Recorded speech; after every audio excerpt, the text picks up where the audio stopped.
Means by count, same process with some slightly different language. Configure.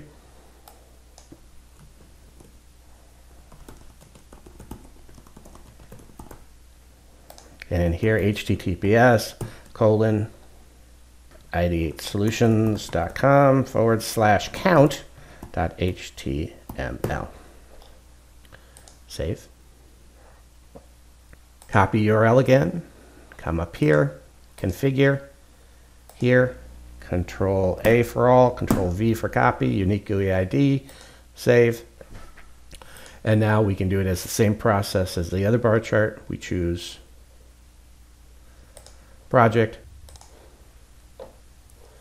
and then this looks over the top 5 by count over the entire project, or we could look in these different folders.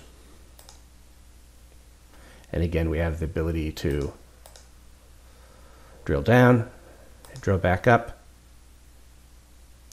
and make sure we save.